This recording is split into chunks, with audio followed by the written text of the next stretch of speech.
Check, check, check, check, check. Check, check, 1, 3. I'm seeing meters. I'm seeing more meters. Yeah. It takes a battery, and when I'm not using it, I do turn it off to conserve the battery. And so I must have just forgot to turn it on. Or sometimes I hit it with my foot and turn it off.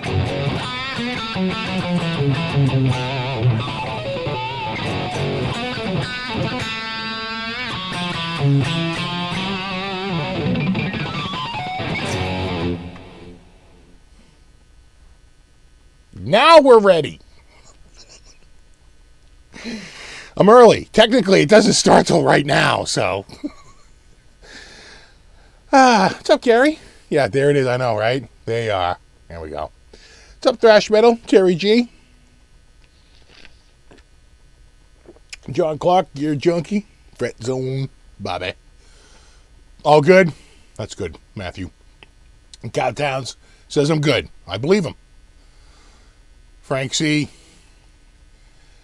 I don't know. No. Your name is... I can't do that. What's up, Rob? What's up, Ben? Strat Tom. See, Strat Tom gets it. He's German, but... Star Guitar Works. Platinum. I think I saw Platinum go by. Richard, Brian Spilstead, Double R Guitar, Rock Nutters, Charles. All the usuals are here.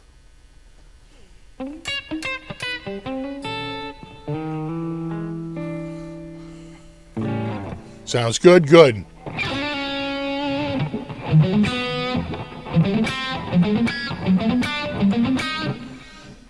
Got BC Rich here.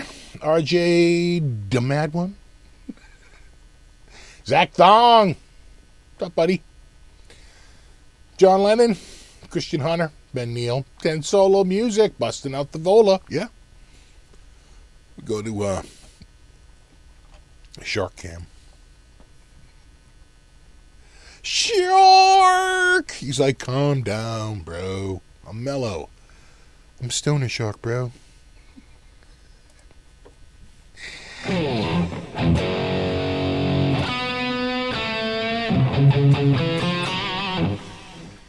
Oh, thanks, Music Gear. Music Sound Gear. I am well. Everybody's doing all right. Yeah, it's cold here too, Frank. Got a little cold yesterday, but it wasn't as bad today. Yesterday was colder. And yeah, I got one cat. All the rest of them got booted. But he's no trouble right there. That's Buddy Cat. He's my buddy cat. Please don't call him fat. He's just got thick fur. 'Cause it's the winter. He's a buddy cat. Please don't call him fat. He's just got thick fur. 'Cause it's the winter.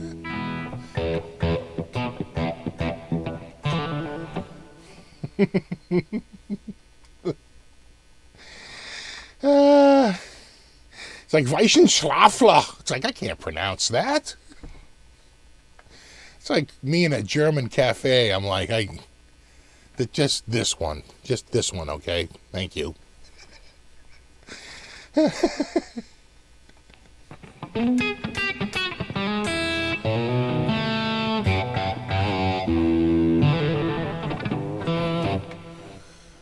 Yeah, they're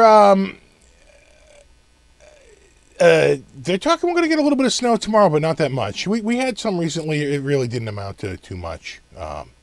Last week we got like a foot. Buddy Mike came over. He's like, dude, you got like a foot up. We got like the heaviest little swath right here. You know, but then they're saying Tuesday there might be one, but we're supposed to have a big furniture drop off. We're finally getting a new couch and chair for the attic.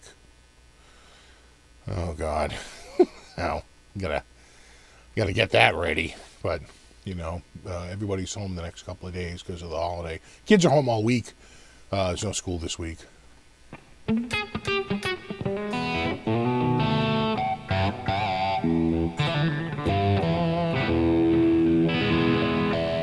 Check out ML Sound Labs amped. Plexi, I haven't.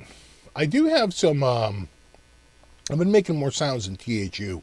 So THU, I haven't installed it yet, but THU, it just came out with an update.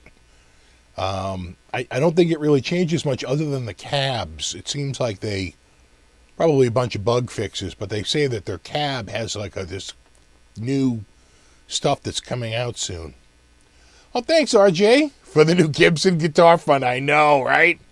Dude, the obsession is real. It's like I have been looking at friggin' ebony SGs like all friggin' week. I really have. You know what I'm saying? You know that happens, right? You get a guitar on the brain. You're like, I really want a Strat. I really want a Les Paul. I really want, a sick Vola like that. And you can't stop thinking about it. And the next thing you know, you're looking at it like every single one. Let me check out this one. Do I really want that color? I want this. Well, you start. It becomes an obsession. And it's the same thing with cars, right? Once you pick out a car you want, all of a sudden you see it everywhere on the road. Before that, you never noticed it. Kind of the same thing, right? Once you sort of tell yourself, that's the one I want. Boy, the obsession is real. What's up, Rob?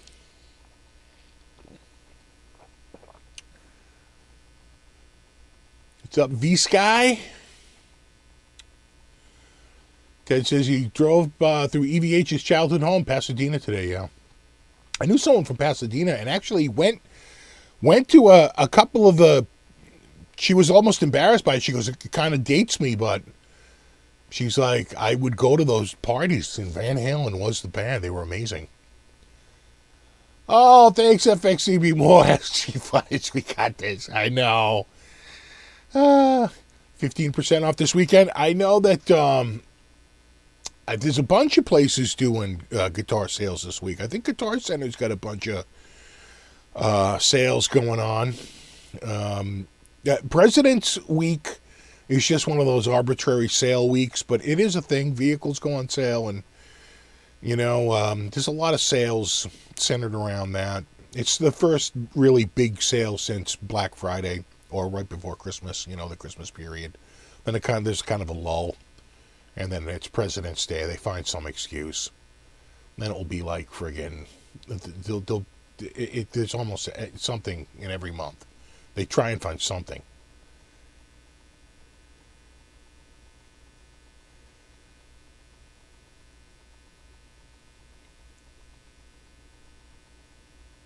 Obsession equals UFO album check or company.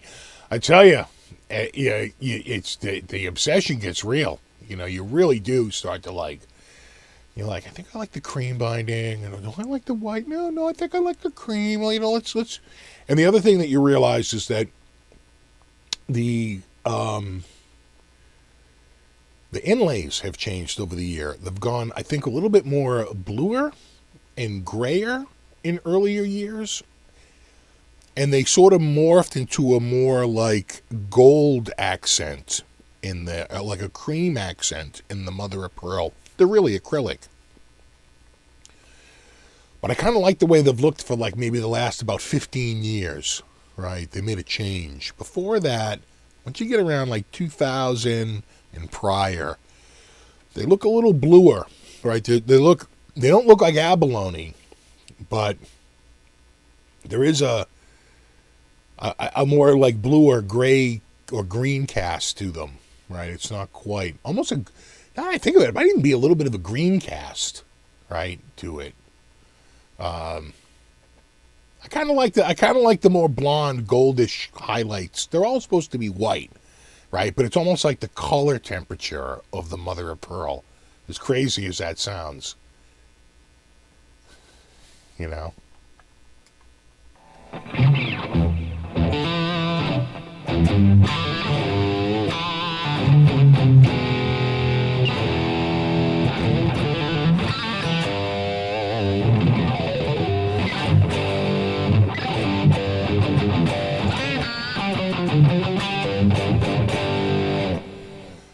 Vincent says his 2002 has the more of the green hue, the green cast to it. Yeah. So let's just talk a little bit about Chick Corea. If you don't know Chick Corea is a pianist, a piano player who was also on the forefront of synthesizer use, like really cutting edge.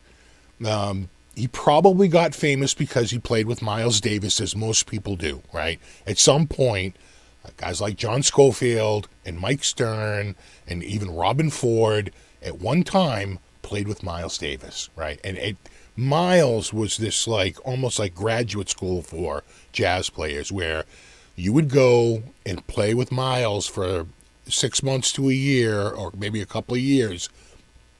And that was it. You know, you were kind of known after that. You know, Miles really did, you know, put people on the map. And Herbie Hancock. I mean, the list goes on. And so Chick Corea emerges as this like, you know, this like phenom, like piano player. And he's pretty traditional at first. And I don't really know much about Chick Corea at that point. I don't know of him, but couldn't really tell you anything he had ever done. Don't really know much about him, right? And then it's sort of like the mid-'80s, I'm going to say like around 85, and I'm taking lessons, and, you know, I'm sort of, you know, with these various teachers. And some of them would say, you know, you should really check out, like, the Brecker Brothers, because they've got a guy on guitar named Mike Stern, who you would like, because you're kind of a rock guy, and he's kind of a rock guy, even though he's playing in a jazz outfit. And you would really like his playing. I'm like, done. Get tickets, go see the Brecker Brothers at the Berkeley Performance Center. Really love it. I'm like, okay, what else you got? He's like, Chick Corea. He goes, he's more old school, but, you know, he's like a real phenom. And John Scofield, I'm sure he'd mentioned Pat Metheny, right? And, you know, I'm trying to think of who else it would have been at that time. He probably said, like, Weather Report. Right, Jaco Pastorius and Weather Report. I'm like, cool. So my dad gets a CD player, which at the time was a fairly expensive item to own in your house, right? CDs were out, but CD players started out at like $1,000 in like 1983. And I assure you, $1,000 was a lot of money in 1983. Right? A down payment on a house. So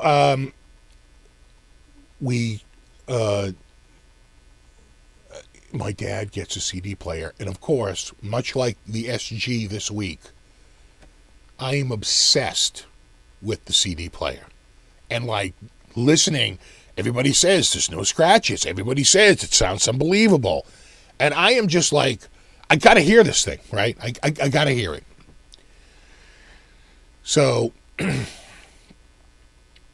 I realize I don't have anything to play in it.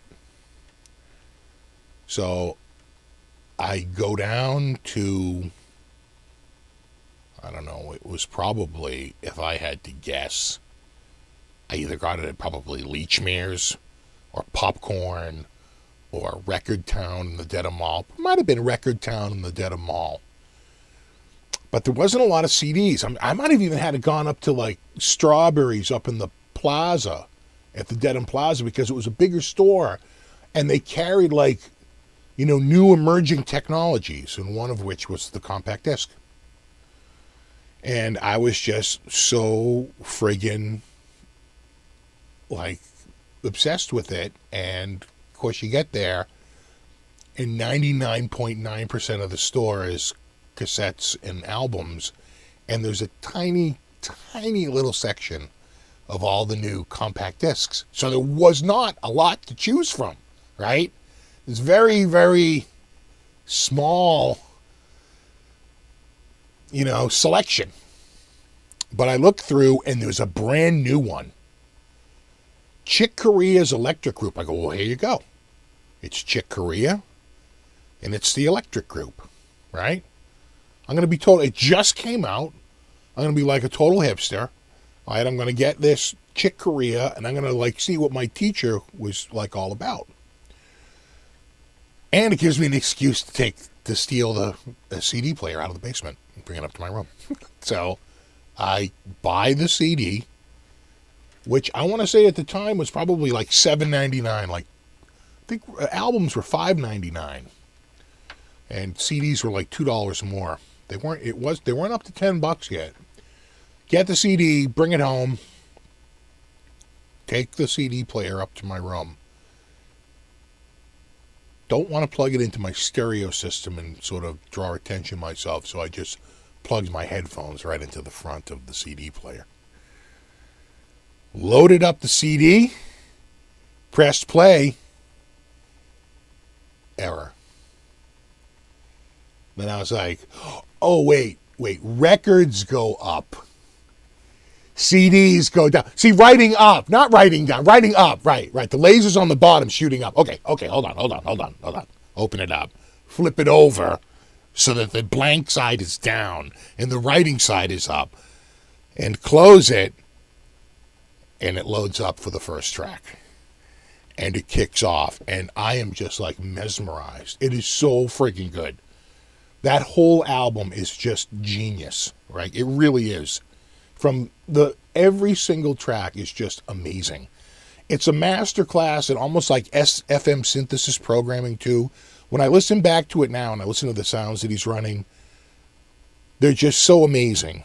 And the solos are all killer, but the most amazing track on it, and probably the most famous track that came out of it,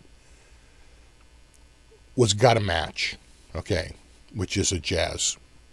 Real fast. Right? I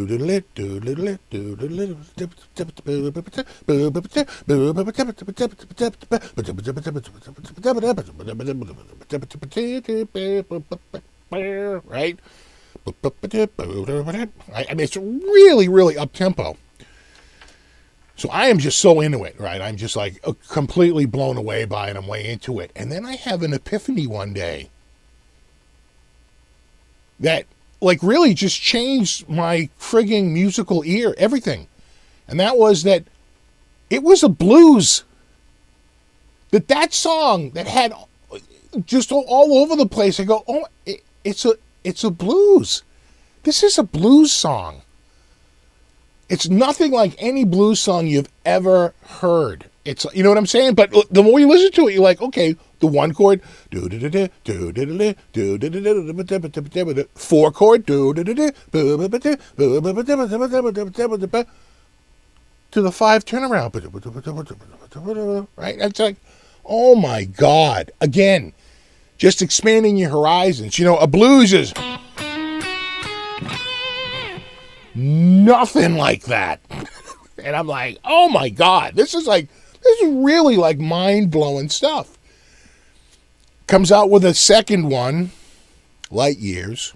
Didn't like it as much as the first one, but it's got some good tracks on it. The first one is an absolute masterpiece, and everybody, if you have an Amazon account, unlimited, or if you have a Pandora account or a Spotify account or any of those Apple accounts, whatever, okay, just check out that album. The first one, the original one, the Chick Corea Electric Group, or Electric Band, I think they call it. And it's ELEKTRIC, right? It's 80s. It's got the most 80s album cover ever, right? So I am into it. I am so into it.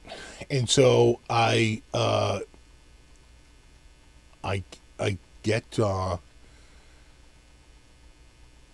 The second one, I'm digging it, and I find out he's coming to the channel in Boston, Chick Corea. And I am just like, I got to go to the show. And I might have, I think I won tickets. I'm pretty sure I won tickets on WERS to Spyro Gyra. My friend won tickets to go see the show at the channel, the Chick Corea. His wife and they're way into Spyro Gyra. I had no interest in it. And I was going to just check him out. And he goes, I'll trade you for the Chick Corea. I'm like, done. We trade tickets. He goes to the Spyro Gyra. I go to the Chick Corea show. And I'm expecting either Carlos Rios or Scott Henderson to come out and play guitar. But it's neither one of them. It's this big dude with a bright yellow guitar and a shock of black hair. All pointing up. Like, who the hell is this guy? And he's sweeping like this note. And I'm going, oh my God. And we find out it's Frank Gambale. First time I ever heard of Frank Gambale. Frank Gambale wasn't even known yet. Because he showed up at this tour in 1987, right? When's the first time you saw Frank Gambale in an ad? 1988, right? I mean, this is like the first time you're seeing sort of Frank Gambale live in America. And he did not disappoint. And I went with a friend, and he was a drummer, and he was just like this guy on drums. It was Dave Weckl on drums, John Patitucci on bass, Eric Marienthal on saxophone, and of course Chick Corea on keyboards. And he brought a goddamn Mac with him. He had a Mac on a table at the end of his keyboard on the back of the stage. And he had like friggin', Cubase like from 1987 loaded up into it. And they were playing to some sequence tracks at times. And I'm like, that is brave. Those computers were not very stable. And club electricity is notoriously fickle. Like, that is a brave move to be live sequencing. This isn't backing tracks. This is a friggin', that's why, what's his name, was wearing headphones all night, Weckl. I was like, oh my God, they're playing the sequences. That's crazy. And it was just such a mind-blowing show. And just such a complete epiphany. Again, you're so used to seeing guys like, Van Halen and Dokken and, all those guys play.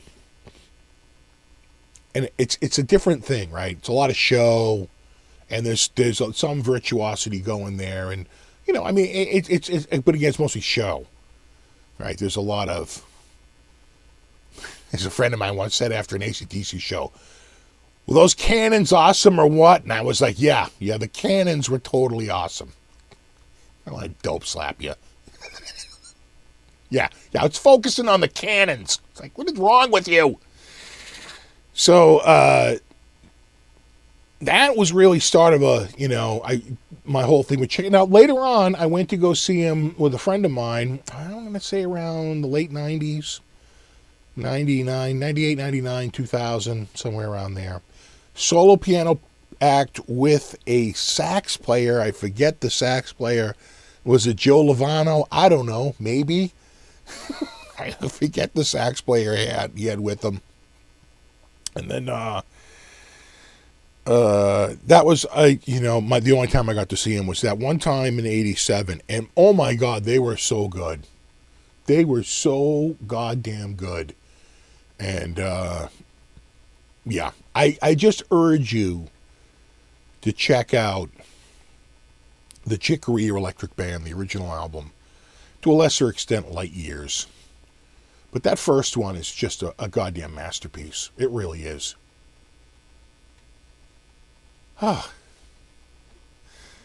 Yeah, right. On Bitches Brew. Yeah. God, one of the most famous albums ever.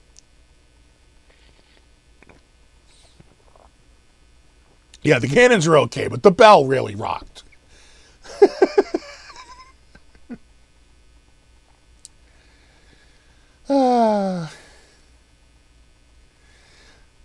Yeah, it's like when you get like that amount of talent in a room, it's pretty amazing, right? It's the talent is quite is the show. You don't need a light show, and you don't need cannons. They're just so right. Rock bands do it with energy, just sheer energy, right, and fun and jumping around and all that. Jazz bands do it with the music, and they go into solos, and that stuff that can really. I saw a solo. I saw Miles Davis twice. First time it was good. I don't know that Miles was in a great mood. And the second time was really good. And there was one dude who did like a friggin' one-note solo that I could just brought the room to its feet because they couldn't believe what they were hearing, but they were hearing it. It was like one or two notes, and they were an octave apart. And it was just like, oh my, they're just so well played. It was just the craziest thing you ever saw. And I look, what's this guy doing? And my friend's going, it's one note. It's one note. I'm like, I know, right?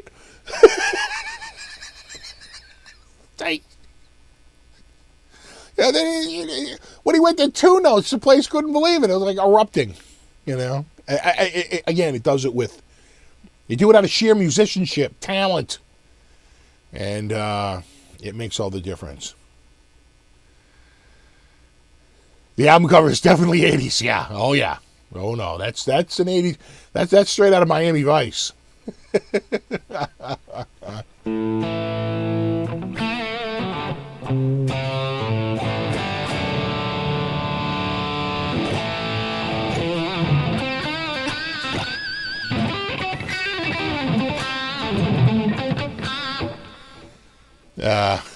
Was Miles ever in a good mood? Well, the first time he would, after people would solo, he'd walk up to the mic and go like, holy. Right? Whatever the person's last name was, like, Brown. Right? Just say one word. Like, you barely understand him. The second time, he had the cue cards with their names written in large letters. And after they soloed, he'd sit there and he'd go through the posters, which they were pretty big. They were like large poster size. He had them on the stage and he'd go through it, and he'd find the name and he would hold the sign up. It would say like Foley. He wouldn't even talk in the mic anymore. He's like, no, there you go, Foley. Oh my God. What's up, Andrew? You came in early and up here. It happened.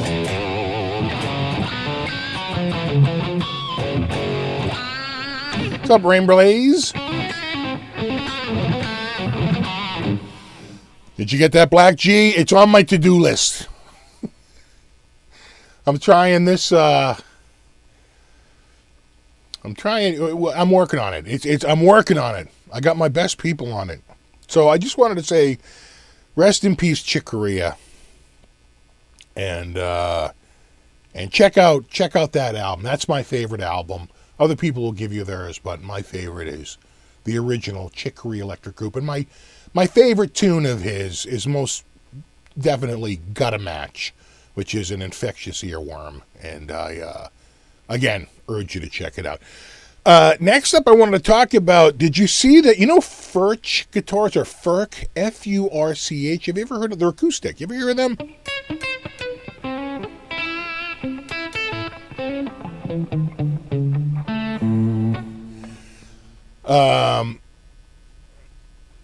What's up, Moto? Oh, thanks, Charlie. I love your comment. Yeah, Foley is amazing, right? Yeah, right? Is it me?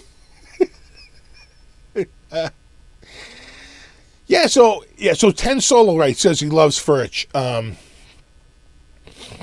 They're actually a pretty well-made instrument. I tried them out at Summer Nam. A buddy of mine, Mark, works there. I don't know what he does there, but he left the Boston area and moved down to Nashville to work for them. So he's doing something. And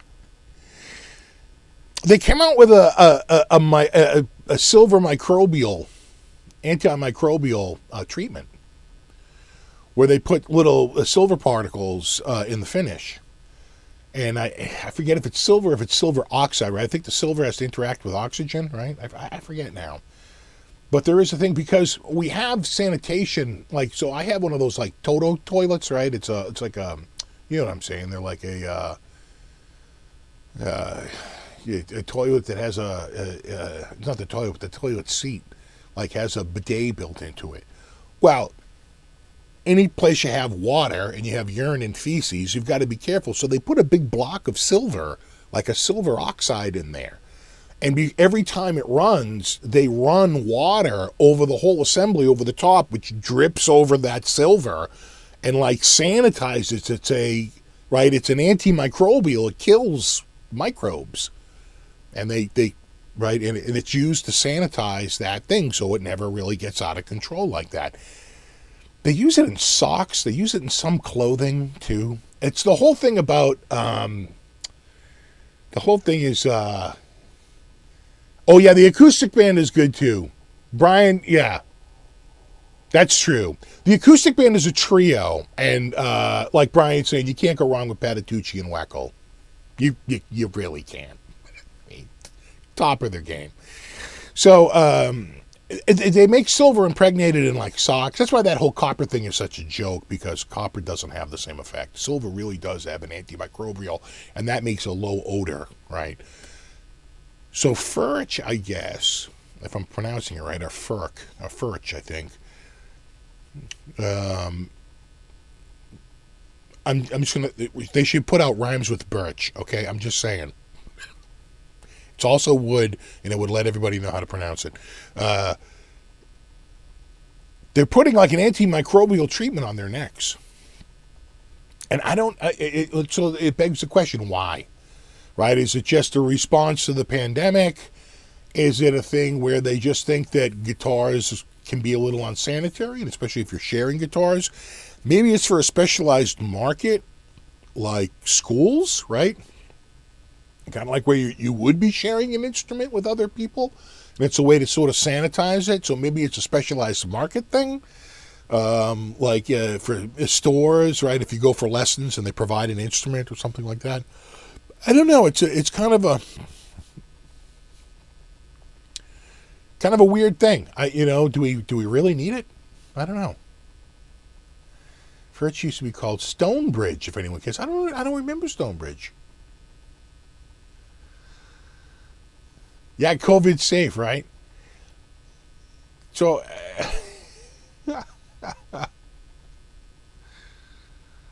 Jorma says, you saw the Gary Moore tribute at Rock, right?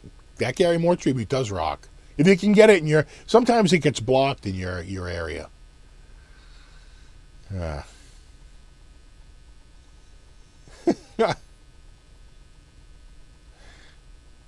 Steve, should we look at one of those toilets online together? No, just get the, oh my God, who's the band? Swash. I swear I didn't make that up. I think it's Swash is the brand or the product name. But yeah, Furch came out with an antimicrobial treatment on the neck.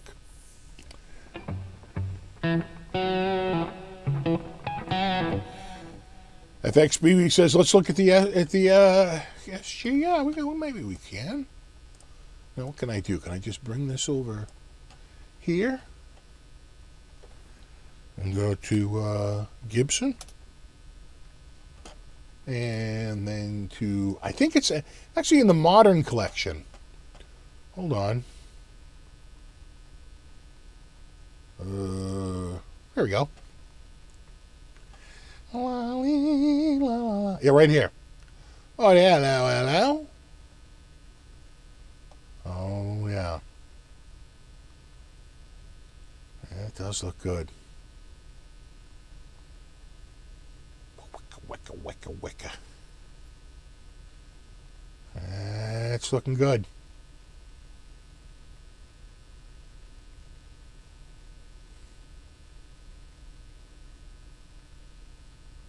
Nice. Yeah, I think I like the ebony. I mean, there's nothing wrong with that. That's a classic look, but I'm going ebony. Yeah, look at that.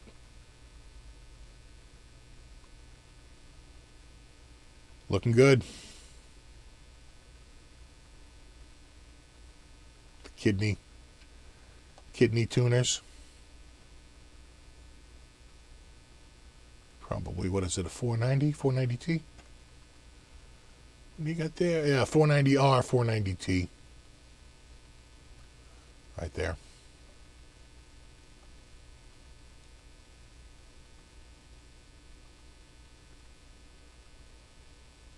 Yeah, and they're aluminum.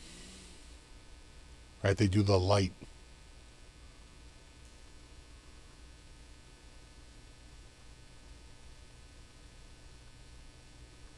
Or aluminium, as my British friends would say.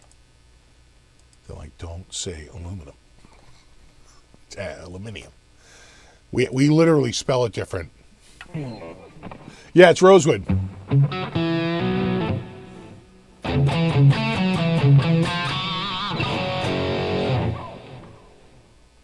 Yeah, I think they stopped using rich light. Let's I think if I went to the original collection and are they in here? No, probably not. Maybe in the modern collection? Yeah, like the Les Paul Modern.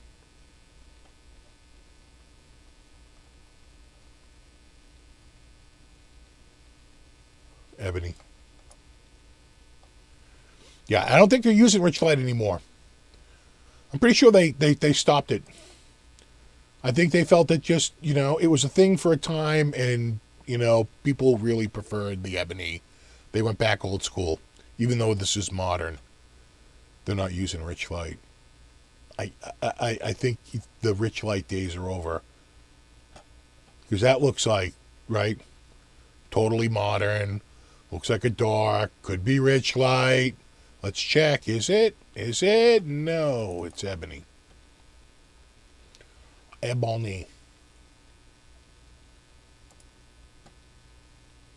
Oh, thanks, FXCB.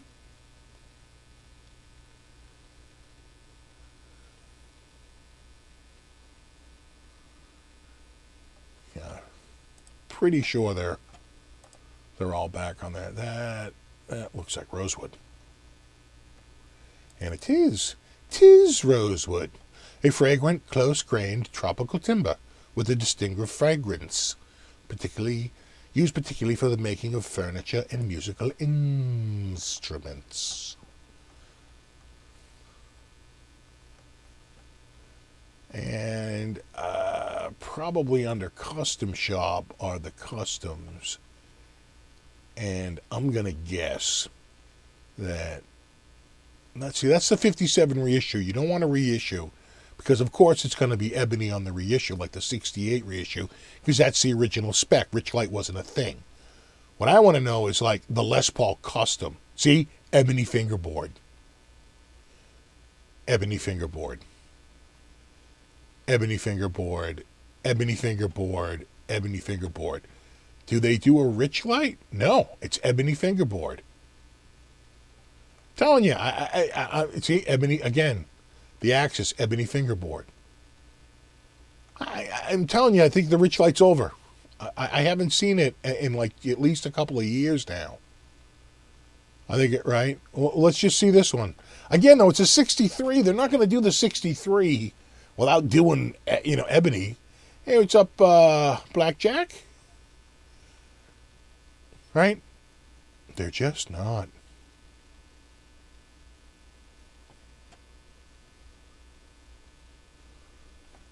Gotta admit, though, I do kind of like that. That's $66.99 right now on Guitar Center used. They have an original 1966 custom SG. It looks exactly like that photograph, but it's an original 1966. They want $9,999 for it. They want 10 grand. So I mean, for $3,000 more, you could be rocking an OG, right? What's I think it's used. Yeah, Guitar Center used. Let's just go to guitars, electric guitars. Gibson. Let's see if it's still there. High to low. Oh, it's gone. It's sold. It's gone. Gone. That's interesting. That's a vintage 68. Not bad. I swear to God, they get snatched up here and I see them on reverb for, 30 to 50% more.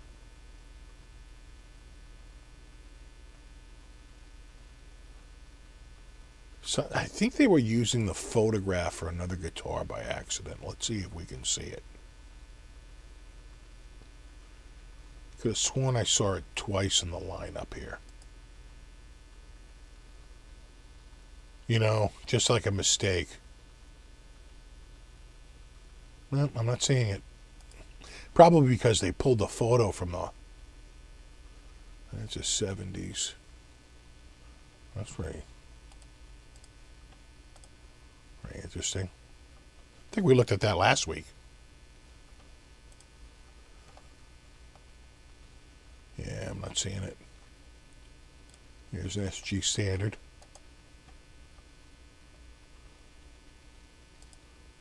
And it's got the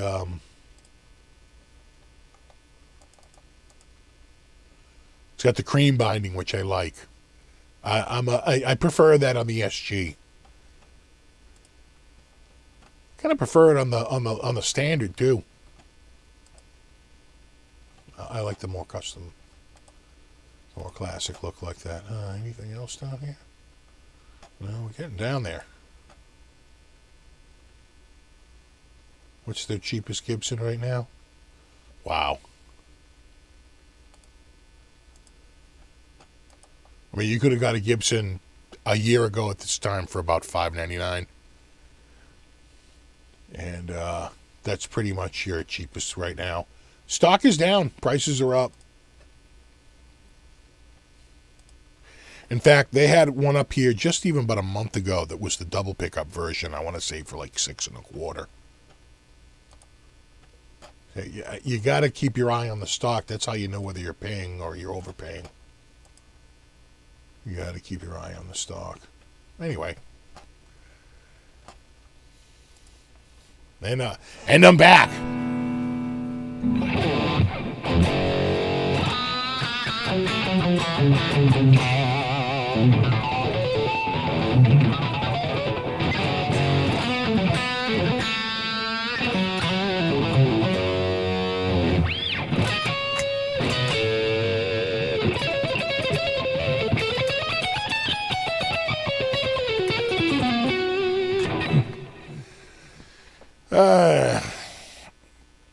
Steve, how do you feel about the Suhr Andy Wood Teller? Well, Suhr make high quality products. I don't think there's a lot of dispute out there for that.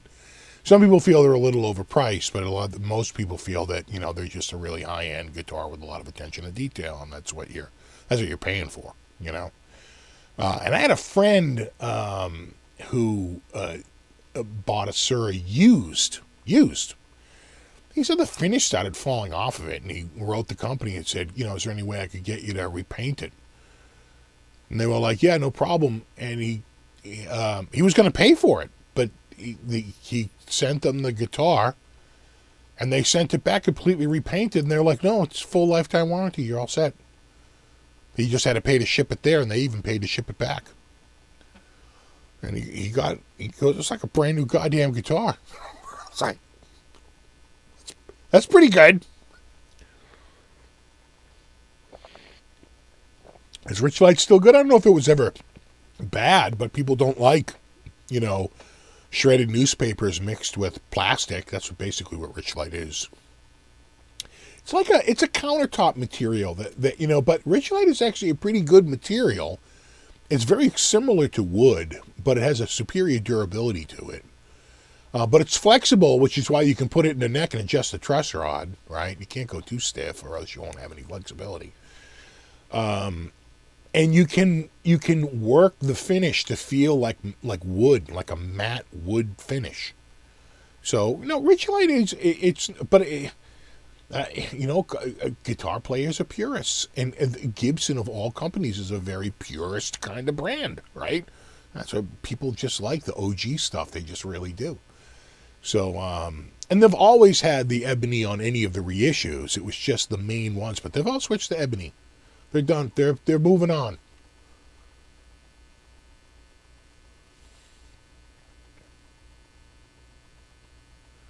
Richlite will probably hold up in 60 years just fine.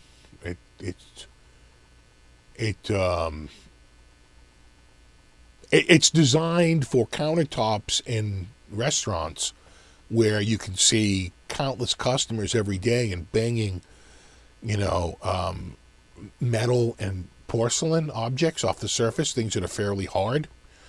And it's going to look good year after year after year. That was the whole point, right? Like, kind of like, it's so funny. Henry just had this thing about countertop brands because he was using Korean for the nut for a little while there too, which is it's a pretty good material, but we have, like, Tusk makes a self-lubricating graphite impregnated or Teflon impregnated. You know, we didn't really need the Korean, but again, that's a countertop material, and a very premium countertop material at that. You have Korean counters, man. That's some money. You know, but quite frankly, and again, it just goes to show you, I'd probably go granite, right? If you're going to spend the money on Korean counters, why wouldn't you go granite, right? And the only reason is because you're a restaurant and you have this surface, so you don't need to, right? Granite's a terrible surface for that, very heavy, hard to work with. You know, people get hurt. You don't use granite. You use Korean, or you use the other one there. Is my Nerf herder here? Did I just see my Nerf herder?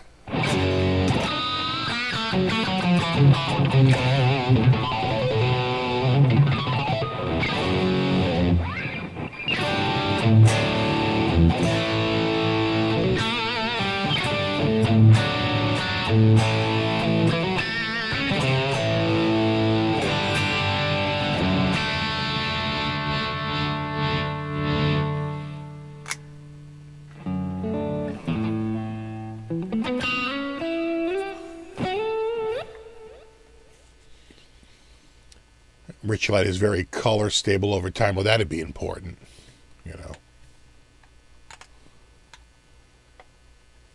Wouldn't want the board getting a little wonky.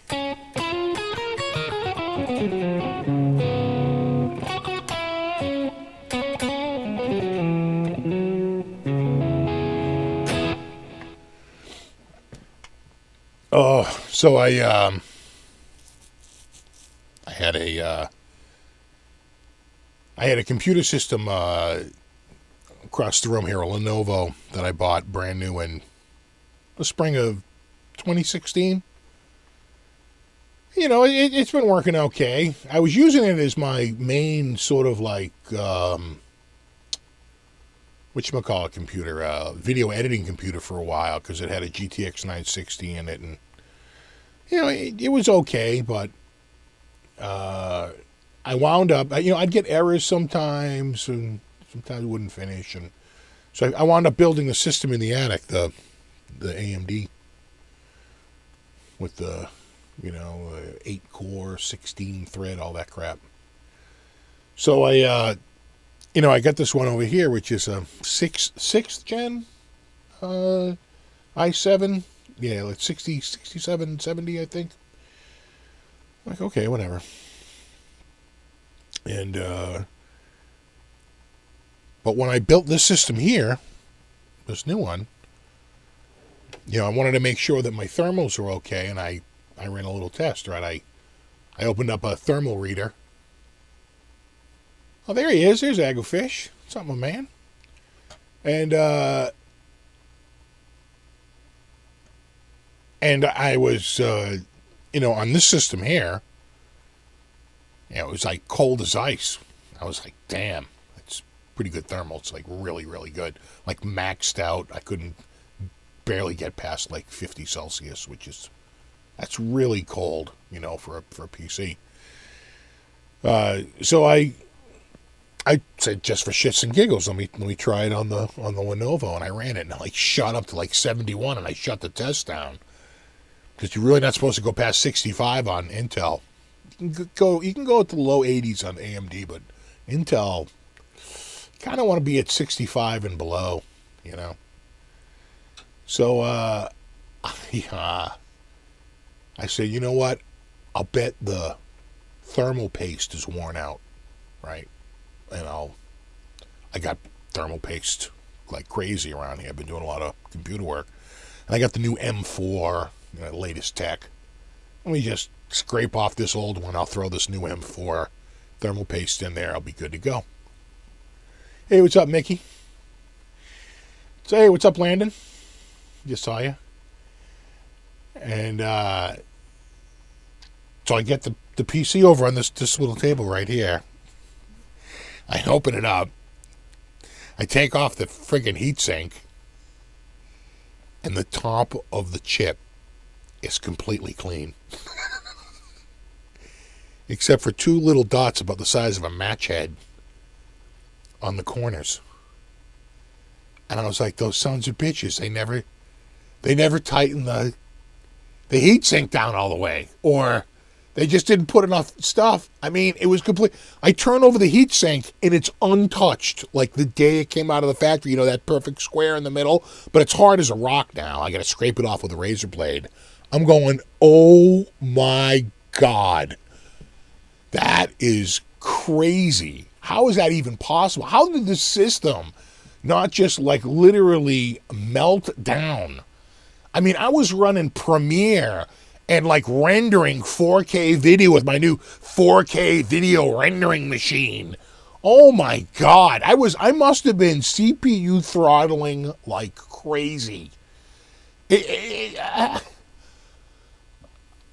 I know, and this is one time where I scraped it off so quick. I said, well, you should have taken a photo. What are you doing? But I didn't. So I patch it up with the new M4. I really tighten it down. I check it on. Now I am because before I was 35 at idle and 71 on load before I shut it down.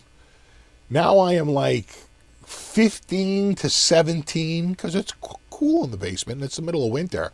15 to 17 degrees, centigrade, Celsius, whatever you want to call it. I'm so used to centigrade. But Celsius is the modern terminology for the same goddamn thing. But anyway, and under load, I couldn't get it past 60. So it's working. So today I did the same thing in the attic. That one under load with the stock cooler was hitting around 81, which actually that's still in spec. 81 Celsius. It's still there, but I didn't like it. So I put in a much bigger, super duper friggin'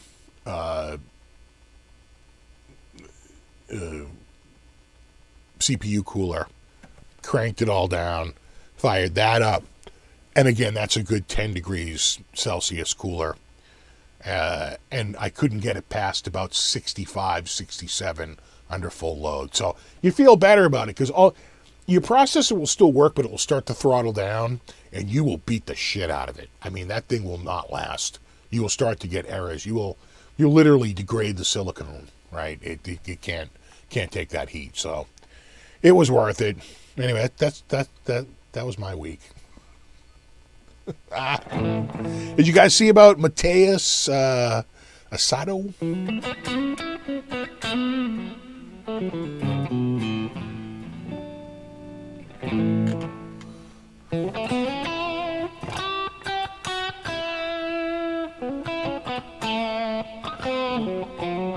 He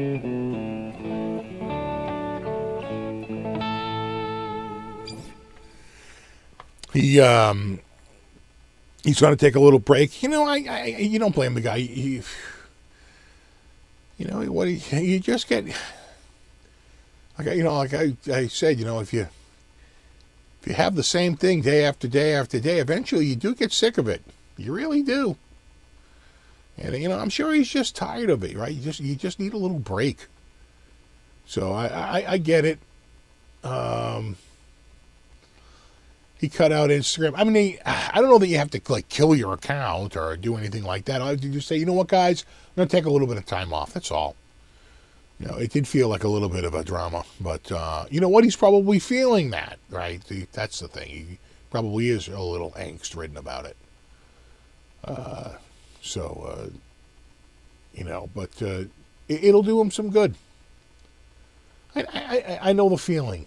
You know, it's like the endless treadmill, right? You feel like, as you can see, I know a lot about that. But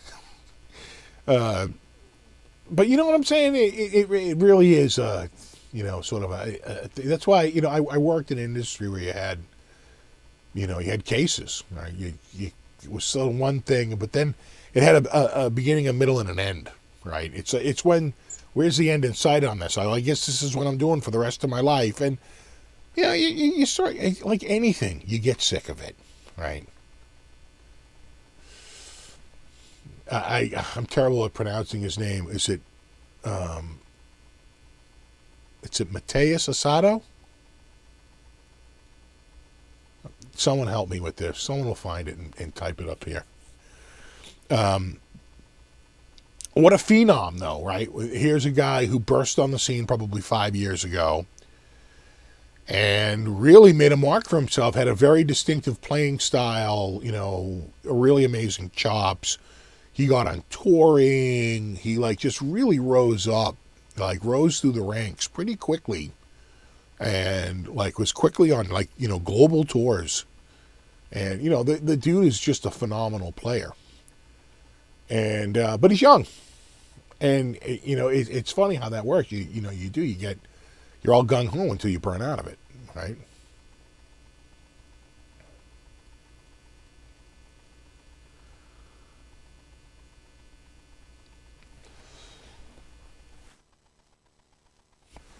Who would ever quit Insta, right?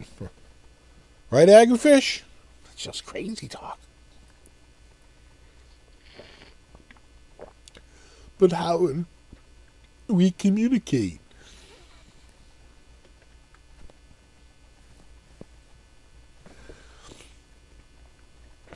Yeah, everyone needs a break once in a while. I agree. Yeah. Look at me. I've been on a break for like 3 years now. Nobody noticed.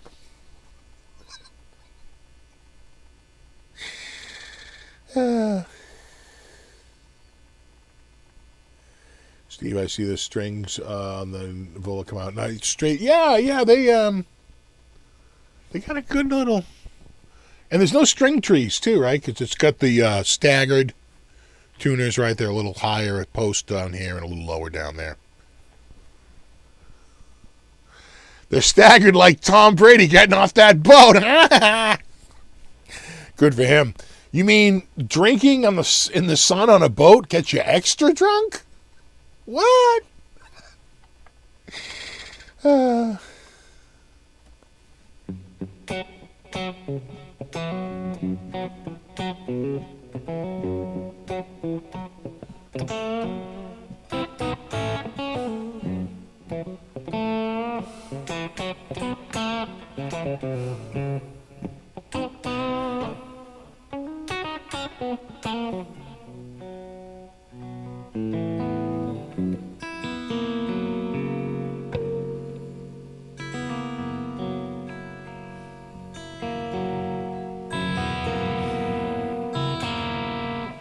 You got to talk about the Florida man who built a guitar out of his uncle's skeleton. Yeah, that was a little weird. Oh, right, and the other one was Rupert Neve. Neve Boards. I mean, the guy I couldn't remember his first name. I thought it might have been Richard, right? Rupert Neve. Yeah, he game changer, right? Mixing boards, those Neve boards.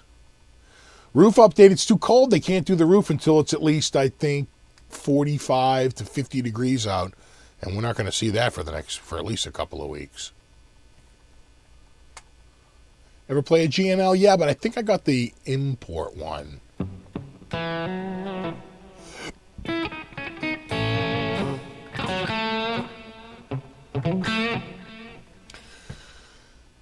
Agufish, a young Agufish asks, Steve from Boston, got any 2021 new coming in?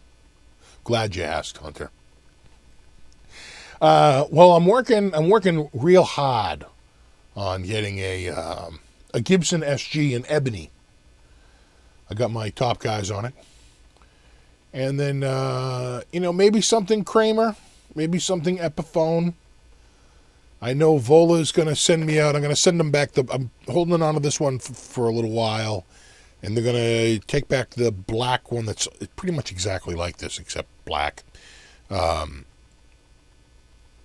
I think they're going to send me either a Blaze or it could be an Aries. Did we look at that already? I think it's going to be like a Blaze or an Aries or a Blaze Aries, something like that. I think we're going like, I have one like this going back, right? That's the one I have, the SFB. And then right there, the luminous. So I got one like this. I'll send that back to Greg. Then I'm thinking, like, I don't know. What do you think? You think Aries? Yeah. Like something flamey? What are you thinking, flames? You thinking flames right now?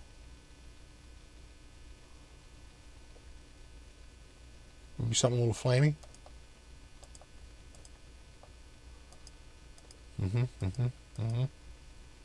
Perhaps. Maybe like a Blaze. Blaze X. I kind of need a Floyd. Nope. No Floyd. No thanks. Yeah, there you go. Yeah, I think that's quite sporting. Nice neck heel. That no. It's going to give me a migraine. That's nice. I actually really I think I like this color scheme better than the other one. I think this is green to yellow. And I think this is the blue to yellow. I think I like the blue to yellow better. Well, we'll see what he has. Let's see what he has. Something like that.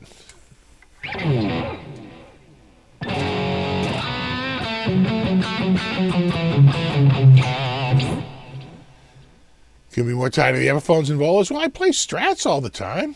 And I play, what else do I got? Kramers. I was just playing a Kramer like the other week. What else? I just did some Ibanez stuff too. I mix it up. Not going to lie, this one was on a stand, like right next to right there on a stand. Don't underestimate the laziness. That's why I'd be reaching for this one again. It's like within arm's reach. That's what I like to be. I like that. At the ready. Never know. Incoming riff. I just ordered a Wolfgang Standard. There you go.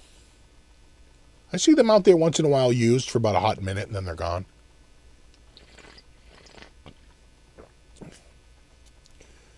Yeah, you like that quilted blue blaze? I still got the quilty. I still got quilty blue there. That one's sticking around as far as I know. At least for now.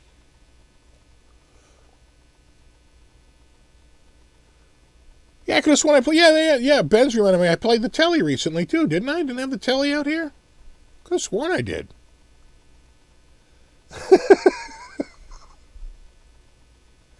You got to catch more shows. Let me throw it back on you.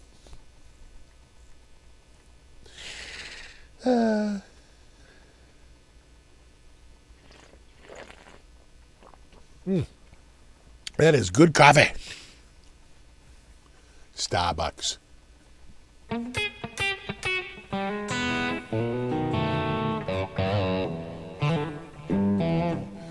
Where's the Frankie? They're still working on the neck on that. I'll check up with him this week because I have to talk with those guys about a few different things. So I'll talk with Acacia and see what's up with the neck. I don't want to push them too hard. They're pretty much doing it for nothing. So I hope so. Got all my money tied up in Wingstop. I need a Jazz Master? Yeah, I'm not a big offset guy. Where's my V? Did I ever own a V? I don't think I ever owned a V. I did have a V. For a very short period of time. I had remember that faded series they did? Or it was like a cherry faded. The V had crescent moon inlays and an ebony fretboard. I didn't like the open pore neck. Too rough. Wasn't a fan, and it was an extremely bright guitar. The pickups in it were hot too.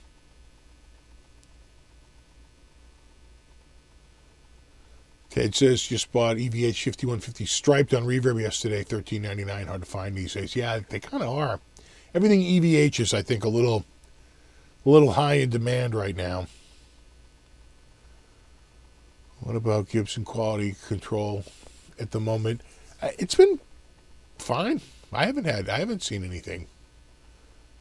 And I've played some more of the recent stuff. I think that guy, like I said, Rich Light's gone. I'll say this. I went on 2 factory tours a year apart. The second, and the difference was they had a new guy at the helm, right? The second time around. So it was right. It's in between the first year and the second year. Was it 2 years apart? No, I think it was only 1 year apart. And the place could not have been more different. They put up all this like shielding, and they had everything set apart much different, and the whole place was just cleaner head to toe. It looked to me like the factory was in like much more ship shape, so to speak.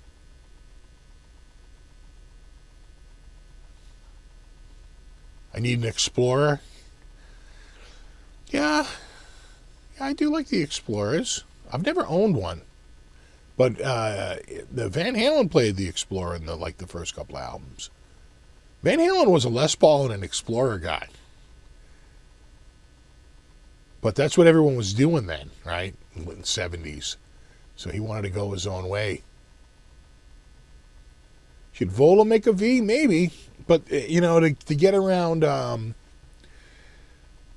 To get around Gibson's trademark, you're going to have to make the tips pretty sharp or offset, right? There has to be some difference. They can't be rounded. They can't be too similar. So you run. It's always same with the Explorer, right? It's got to be a little wacky, or else they're going to give you crap. Is Aljon here? Hi, what's up, Aljon? We were just looking at SGs.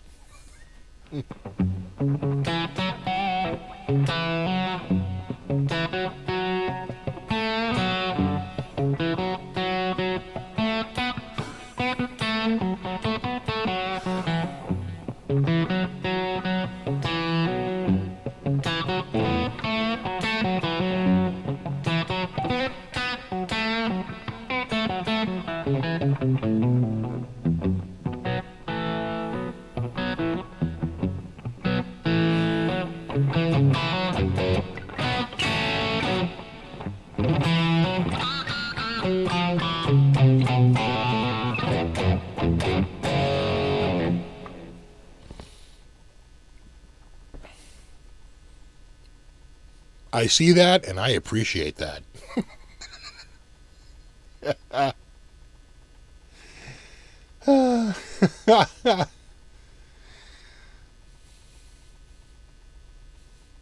Internet Explorer or Netscape? I'm a Netscape guy, not going to lie. I'm old school. Got to go Netscape.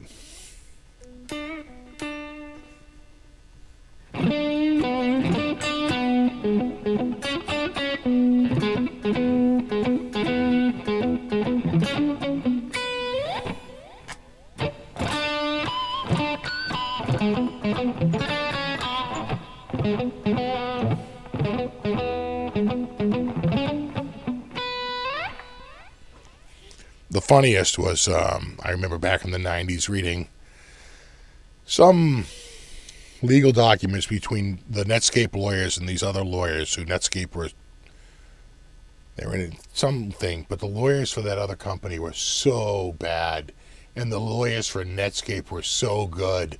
I just remember reading that and going like, well, there's a very uneven match.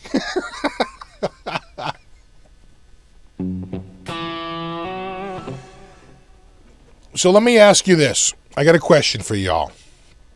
I want you to write in the comments, when I say the following, just the first person that comes to your mind, okay? I'm going to mention a type of guitar player, and when I say this type of guitar player, for instance, I could say jazz player, and you could think of a person who, when you think of a jazz guitar player, this is who you think of, all right? But I want you to think of this, just whoever, there's no right or wrong answer here, right? Just that when you hear this, who do you think of when you hear this term? You ready? Shred guitarist, or a shredder, right? Shred guitarist. What's the first person who you think of when you hear the word shred guitar player, or like a shredder or shred guitar? The word shred.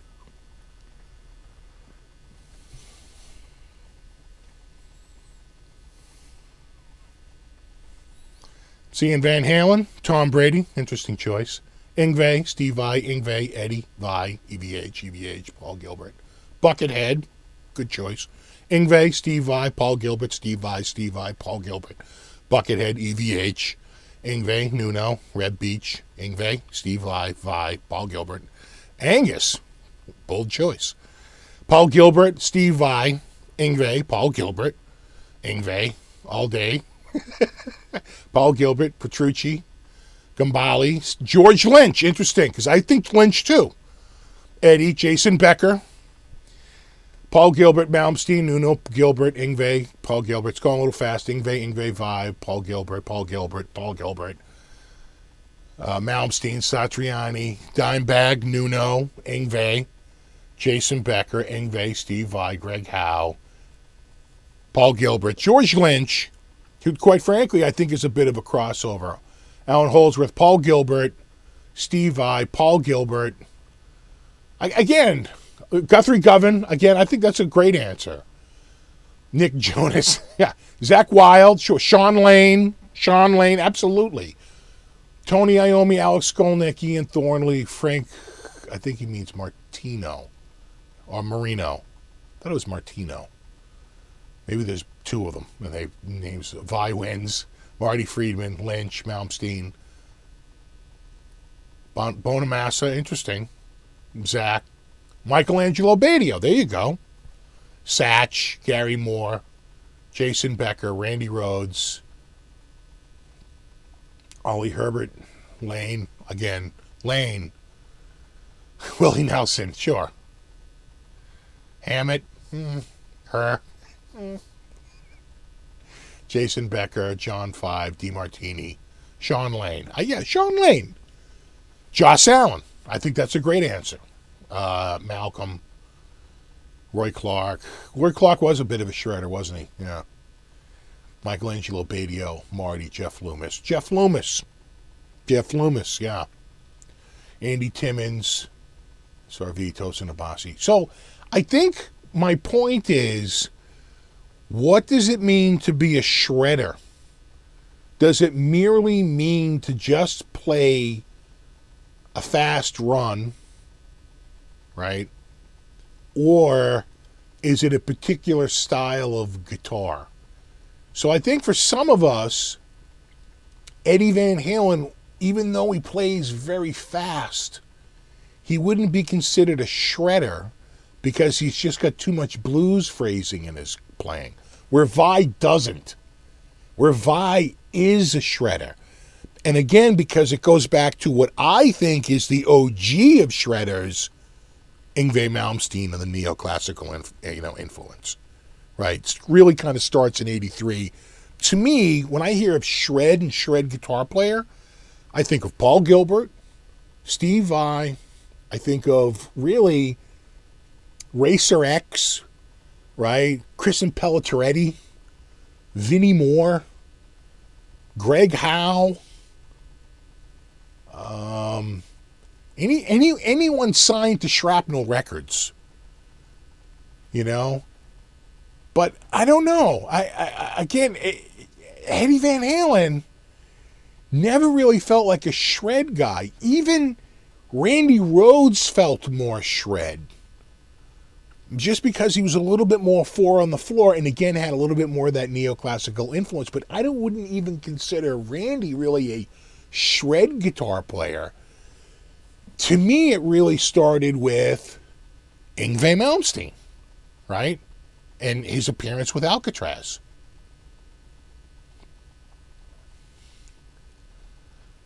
Yeah, Byron says, I think of shredders have the neoclassical influence. Right. In other words, if your bass is too bluesy, do you lose the shred? Like Buckethead is your classic shredder, right?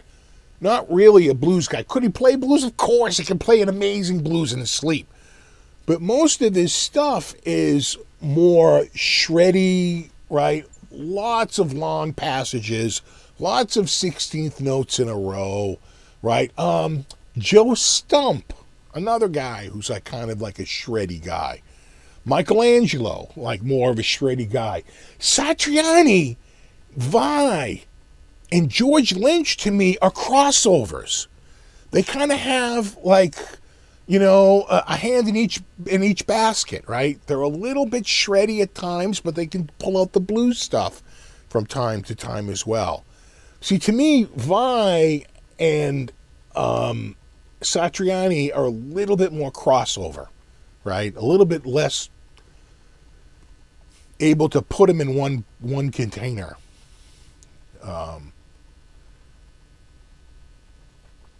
So I don't know. It's like it came up recently because some guy just like slagged off Eddie Van Halen and said, you know, it was a guy who can't play like a shred guitar player, and so when he passed away, he just sort of dumped on it like, well, no one really cares. It was just all that shred crap anyway. And it's like, wow, you really, really are clueless. Because first of all, there's a lot of people I think that wouldn't even classify Eddie Van Halen as a shred guitar player. Just because you play fast doesn't mean you're a shredder. To me, John McLaughlin is more of a shredder, right? Al Di Meola is more of a shredder than Eddie Van Halen, right? Again, just because of the lack of blues. You know, Frank Gambale is more of a shredder than like Eddie Van Halen or even Randy Rhoads to some degree. Because again, there's a lot of, you know, there's some more blues influence in there. Again, Warren DeMartini always felt like a crossover guy. Really, George Lynch, he is like one of the most crossover between those two genres. Like, he really does it.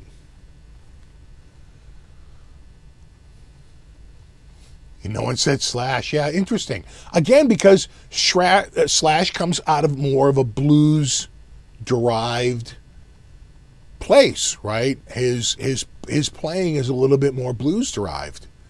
And even though he's a very fast player and clearly an amazing guitar player, I don't think of him like I think of Paul Gilbert, right? And the funny thing is when you think of songs like, say, Technical Difficulties, right? Which is a Racer X song, and Mr. Scary, right? You know what I'm saying? It's like that same sort of Petrucci, I think, could be much more considered, I think, a shredder than even Van Halen. You know what I'm saying? So I don't know. It just sort of came up this week, and I just wanted to get at what do people think about shredding. And again, I think it's different for everybody. But to me, the ultimate shredder, the OG shred guy, is Yngwie J. Malmsteen. And pretty much anyone signed to Shrapnel Records. And Eddie, it never crossed my mind that he was like a quote unquote shredder or a shred guitar player.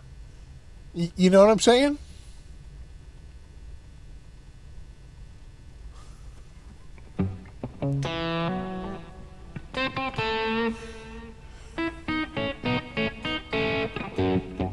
Yeah, well, like people say, like Johnny Highland is like a country shredder, right? There's a guy who's pretty much like the Yngwie Malmsteen of country guitar. He's so friggin' good. Right? He's just an unbelievably good player. Yeah, I agree with that. Someone says Eddie had too much vibe, almost a little too much feel, right? You know, right? It was just,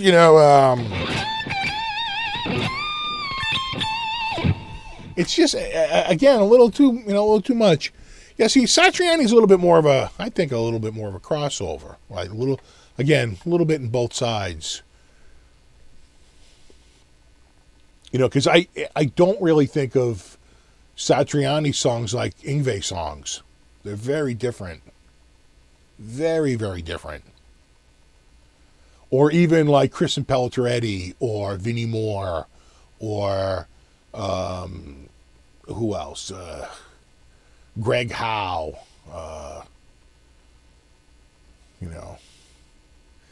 Yeah, exactly. Eddie had swing. How shreddy can you be if you've got swing feel? Right? How shreddy are you?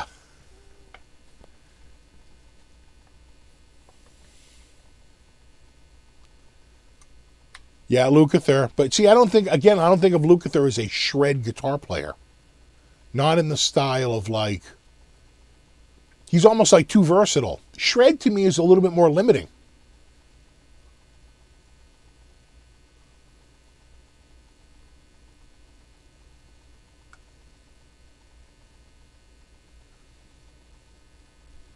Yeah, Alan Holdsworth. Yeah, John 5, sure. Kotzon's first album is definitely shred. But you got to come out swinging. Reb Beach. And Reb Beach was one of those guys who he didn't really have the picking down like some of the shredders in the day, and he made up for it with the two-handed tapping, and quite well. His two-handed work was just stellar.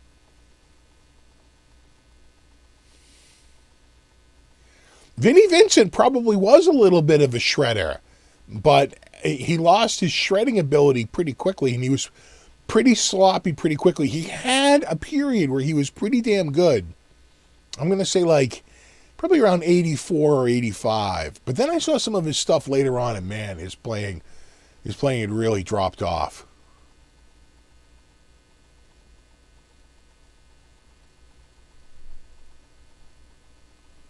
But he probably did have a couple of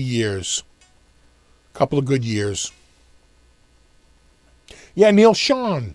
But again, I don't think of Neil Schon as a shred guitar player. Not like Paul Gilbert. Not like Marty Friedman. You know what I'm saying? Not like Vinnie Moore or what was Vinnie Moore's album? Mind's Eye? Yeah, Warren DeMartini, again, a little bit more of a crossover. Vernon Reid. God, that dude.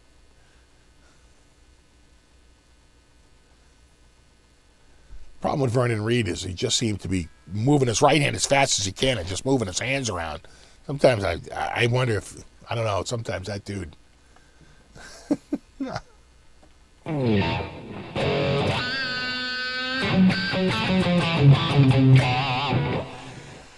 So I don't know if you saw Alex Lifeson sort of hinted that he might do a guitar auction, sell off a lot of his collection. He said that there's core ones he'd never sell, But he says he has a bunch. He goes, we'll mix it up, get rid of, out with the old and in with the new.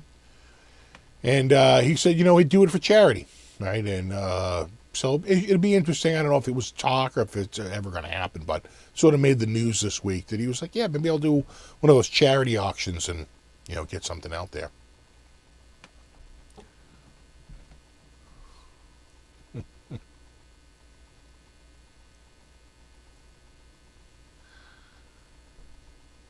Yeah, Vinnie Moore's first 2 albums are epic. Yeah. Satchel. Satchel is a bit of a shredder, absolutely. But again, if you notice when he does his stuff, he's way more in the vein of Eddie Van Halen, George Lynch, and Warren DeMartini. A little bit different, a little bit more blues style.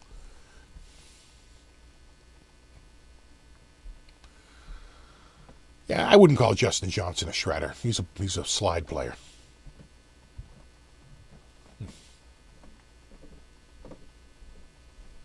Yeah, I like the new AC/DC. I have it. I get everything on Amazon Ultimate Mega. Yeah, Vernon Reid is pretty sloppy.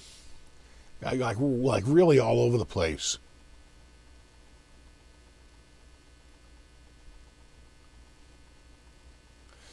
Yeah, Steve Morse. Steve Morse used to pick everything, though. He used to annoy me. He had no legato. By design. He, picked every note. And because of that, his right hand is, he has to wear a brace on it, all the time. He never gave his right hand a rest. What else do I have here on my notes? Did you see Bukovac got a signature? Tom Bukovac got a signature Duesenberg guitar. Kind of looks Gretschy. Kind of like a Gretsch. Oh, hold on a second here.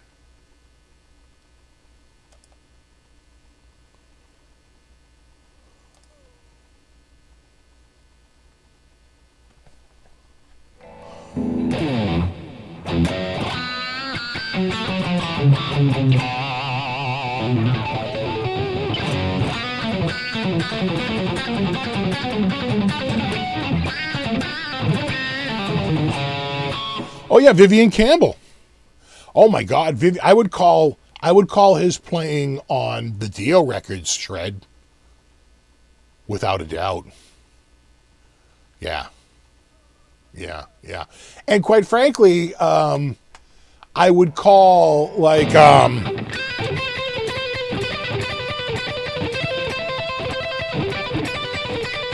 little of the Jakey Lee stuff a little bit more shred.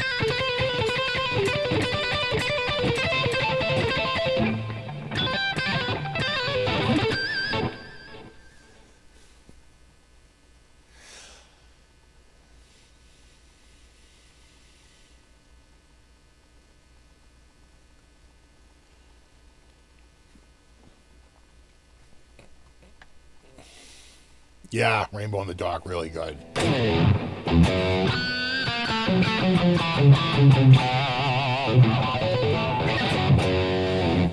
Did any of you guys catch the Mammoth appearance this week? It's up on YouTube if you missed it.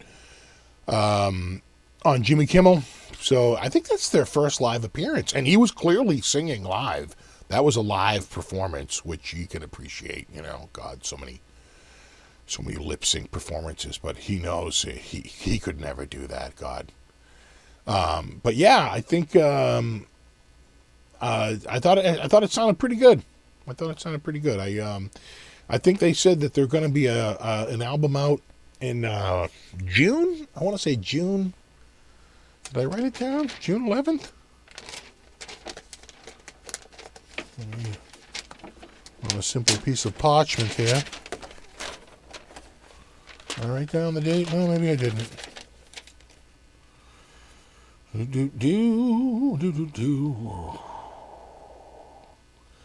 Yeah, June 11th. New album on June 11th. Yeah, 11th of June. Yeah, that's what I heard.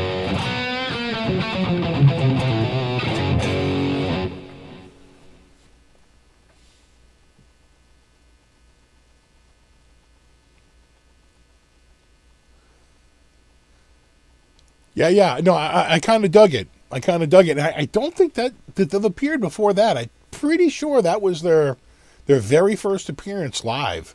I mean, they had the video out before that, and Wolf made an appearance on Stern, but live, actual playing and performing? I don't think so. I'm pretty sure that was it. That was the very first one. Yeah, he was playing like a 335. Yeah, did you see that? Do I have a Chinese Ingve? No, I played one once, so somebody had one. I did some electronics work on one once.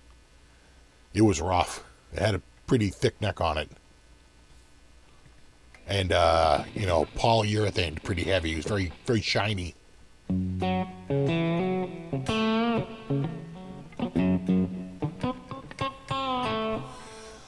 Wolfie looked super nervous. I bet Wolfie was kind of, I felt like he looked a little emotional. Like wondering if he was going to get through it. That's a lot. I mean, the dude's gone through a lot. His dad didn't pass away that long ago. We lost my mother-in-law a little over a year ago. It took pretty much a year for my father-in-law to not have almost constant sorrow, It time will heal, but it takes time. It's a lot to ask of a kid, I mean, Jesus, they had a very close relationship, and it hasn't been that long. It really hasn't,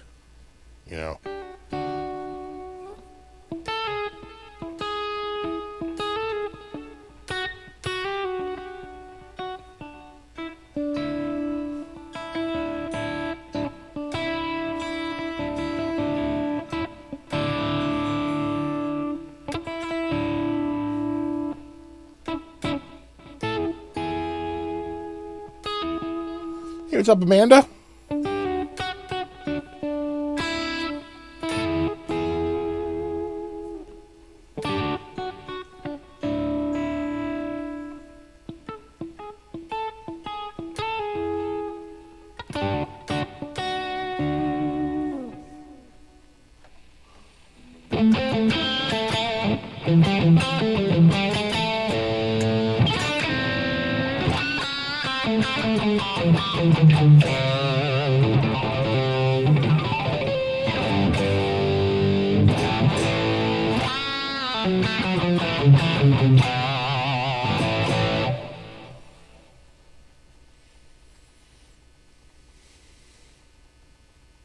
Trying to catch up with the Wolfie's a strong singer. Yeah, I think so. I thought they sounded good.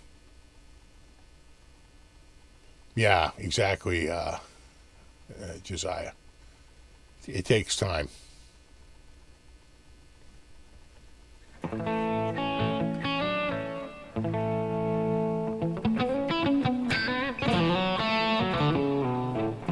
Hey, what's up, Sassy Cat? Good to see you.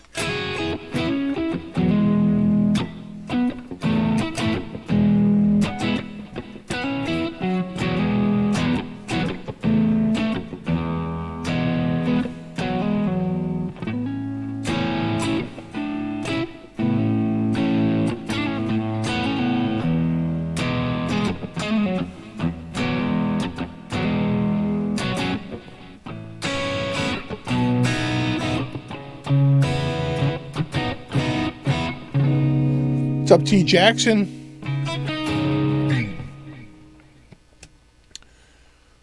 So, what's coming up soon is my Guitar World renewal, and I'm seriously debating whether I'm going to renew it. And I'll tell you why. I get the digital version. It's about $15 a year, and it's for 13 issues, so it's only like a little over $1 an issue. Pretty cheap. But they won't let me, it's a Kindle subscription, and I can only look at it on my iPad. They won't let me use the desktop app. They're like, that publication isn't approved for this reading device. Just so annoying. So part of me wants to just cancel it just out of anger that they won't let me look at it on my PC. Another part of me is like, I don't think they charge much more for the print. I should just make them send me the print one. Like, it costs them next to nothing to send out one more copy of the digital edition. And it's just like, it's just so annoying that they won't let me look at it on the device I want to view it on. I mean, it's still like held in the Kindle friggin' library department or whatever, but I guess they're so worried about me screenshotting it or some stupid shit. I don't know. But it really is annoying. So, I don't know. I'm leaning towards canceling it. And, yeah, right. Exactly. That's why you get the hard copy. Is the hard copy more money? Do they get $10 more a year for the hard copy? Because I think it's $14.99. I want to say it's like $15. I think I'll say it's $14.99 for might even be $9.99. It's pretty cheap for a year of the digital. It used to be that you could get some pretty decent tabs from it every month, and you sort of keep up on things and see the ads and stuff like that. I mean, it's pretty much what the internet was before the internet. You'd get magazines to keep up on whatever hobby you were into. And they had 10 magazines for every hobby. But magazines seem to be dead, and it's pretty much taken over by the internet, but I don't know. I do like to get the magazine, but it's just annoying. $14 a year, is that what it is? $13.99, yeah. $25 for 2 years, yeah, $12.50 a year.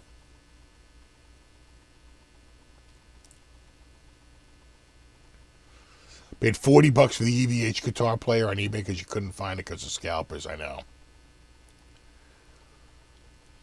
Yeah, Premier Guitar, but that's such a UK. Isn't Premier Guitar, is that a UK product, or am I thinking of Total Guitar? One of them's a UK product.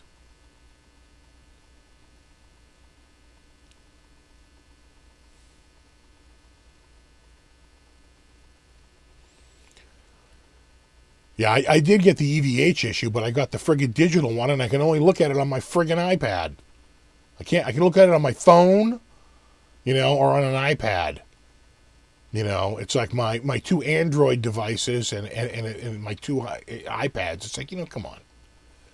They have a desktop app. I just want to look at it at the desktop app, but they're so worried about, I don't know what they're worried about, but they won't let me view it there. Annoying. Yeah, Total Guitar is you. Yeah, and Guitarist magazine, that's the other one. Yeah, Guitarist magazine. Yeah, Premiere is US. Okay, yeah. Magazines are thin except for that the pedal one, right? The one with, it's like 300 pages of pedal ads. They probably charge $10 an ad.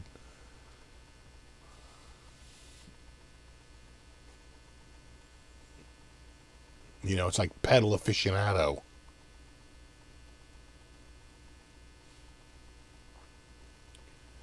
We got a copy of the Japanese Young guitar. I don't know that one. Expensive but good.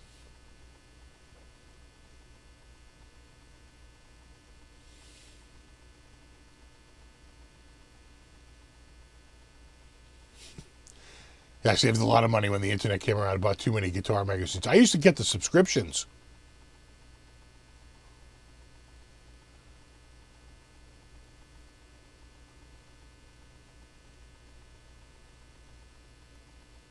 No, I like my picks.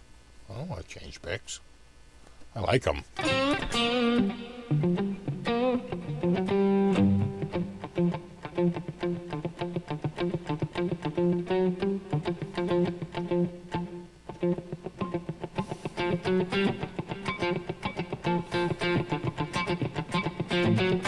Oh, I remember Guitar One, Guitar School. Remember Guitar School? I was a big fan. Guitar One, Guitar School. They all got bought up by Guitar World, Cherry Lane Productions. And Pedal Boy Magazine, Pedal House. Exactly. Pedal hustler. Puzzler.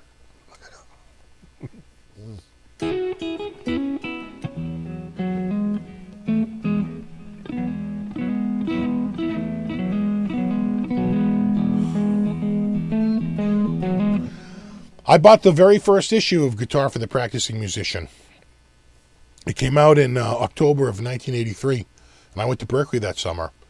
And I kept going back in the fall, even though I had gone back to high school. I kept going back down to the Berkeley area, you know, on the weekends, whatever, hang out. Knew a lot of people down there. And I remember going into the Bentley Smoker and seeing like a new, because they had all the guitar magazines, and I knew I could count on them. I remember walking in there and seeing, what the hell is this? And buying like the premiere episode, the very first episode. I chopped a lot of those magazines up, though, and just made digital copies of them.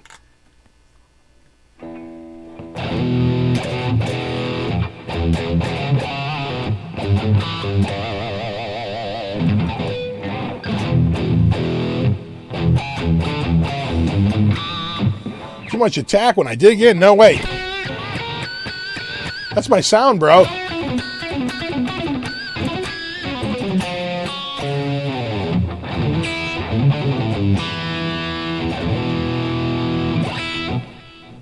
Yeah, Circus Magazine, my God. Hit Parader and Circus. Really Circus, which was basically Teen Beat for metal.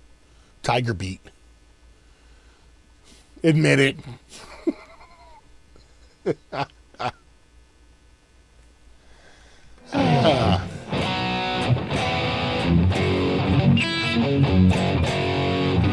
You see the Tone King channel last night? Nice. I upgraded them V8 monitors. Yeah, those are nice. I wouldn't even have the space for them. I got the Rocket 5s, and I've got to turn them to the side to make room here. I don't really have a lot of space on this desk.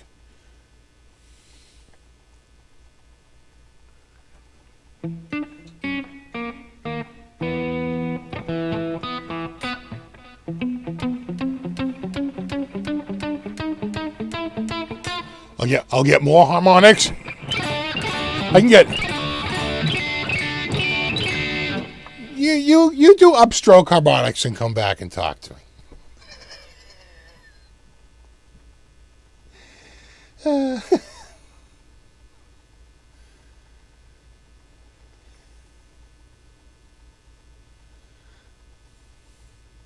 Yeah, Circus. I see. I always like Circus over Cream. You know, because Cream just had crappier paper, right? Circus was all glossy, right? And Hit Parader had crappier paper too, right? That stupid newspaper they used to use, just garbage printing. You know, kept their costs way, way, way down. Quick question: Gibson SP, Gibson LP Traditional Pro v Satin Mahogany or 59 episode last fall. They're very different. Part of me would lean towards that Traditional Pro, even though I'm not a fan of the satin mahogany. It's going to be a great guitar. The new 59s are just, they hit it out of the park. And that's going to be gloss all over. You know, it's going to sound great too. I don't know, I might lean towards that Traditional Pro v satin.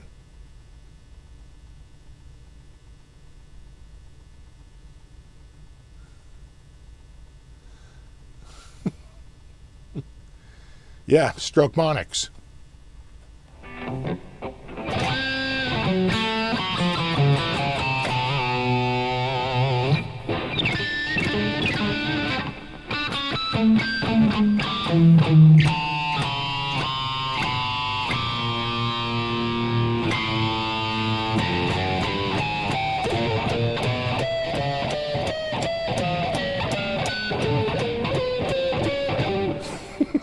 I'm working on my harmonics. We'll get there.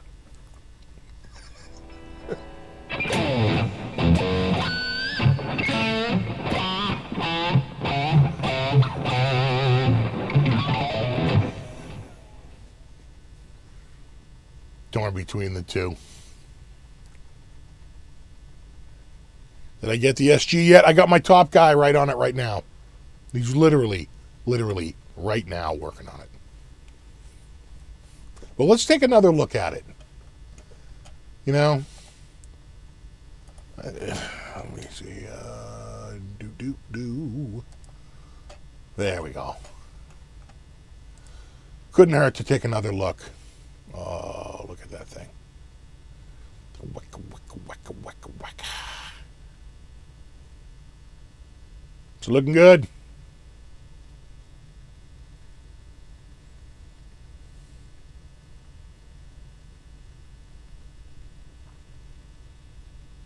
Oh, yeah. Yeah, to say I've been obsessed is an understatement. Like, and then here's the thing. Do I change the poker chip to cream so it looks like Angus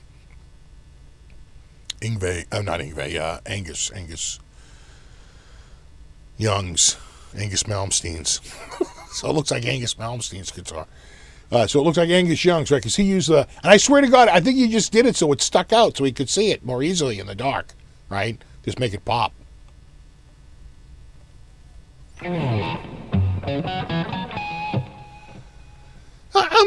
I'm thinking about possibly considering it, Brad. Maybe. I'm thinking about possibly considering about maybe inching towards, a commitment. Maybe. How's that? How's that for commitment?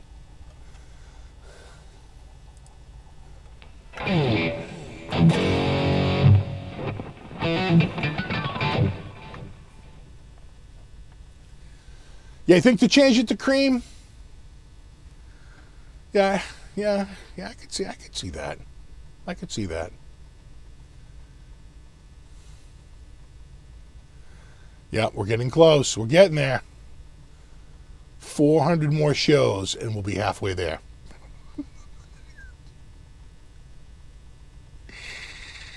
I remember Doug Marks' metal method. Here's what I found out later, though. I actually saw Doug Marks play guitar, and he was pretty bad. That's why I think he brought in, Michelangelo Badio, because Doug Marks was not a particularly good shred type guy, at least from what I could see. He had the hair, but he didn't have the riffs. Oh, thanks, FXDB. Yeah, exactly. It would match the binding, Sailor Mike. Exactly. You say no poker chip. Interesting. I think I might go. I think I'm leaning cream poker chip. I don't know. That's a good looking guitar, though. Not gonna lie, it's been kind of on my mind. I got guitar on my mind, and my mind on the guitar.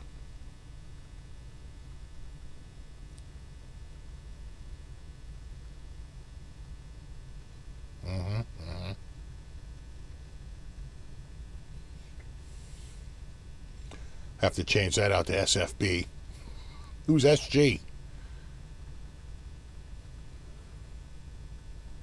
Oh, so I like those knobs too. Those are nice knobs. Nice knobs. That got me fired.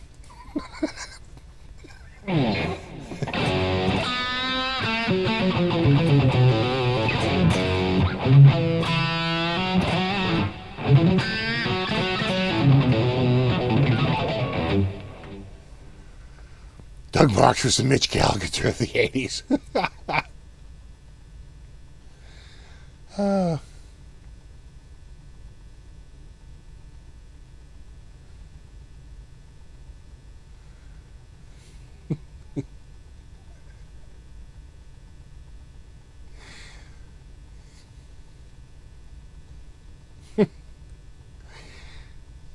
Play Willie Nelson. I don't think I know the chords for Always on My Mind. You're always on my mind.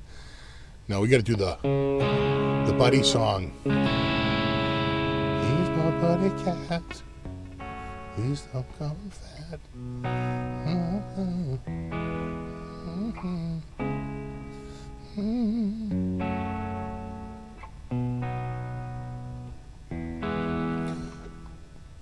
Should that be the first song I play in the SG? The Barbie song? I think it's going to be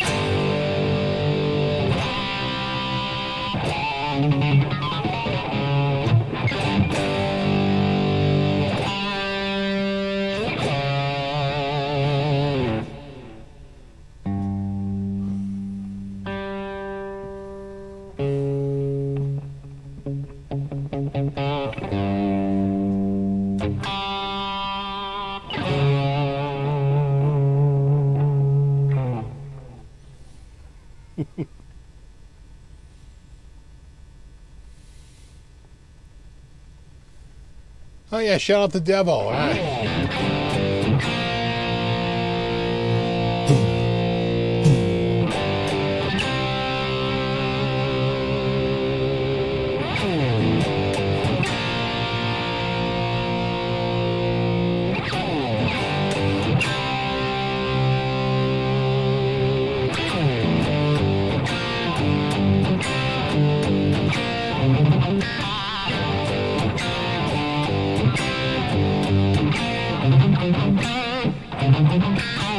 Gotta play it anymore.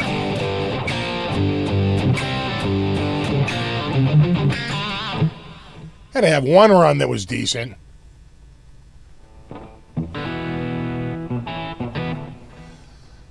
Can you get an ebony fretboard? What, on the SG? I don't think so. I don't think they make... Did they make a modern? That's an interesting question. Nope. Yep. If I go to modern collection, do they? Yeah, I bet it's, yeah. But you got to get, you have to get a modern finish. But that's ebony. I like the other one better. I like the binding. I like the cream binding over the white binding.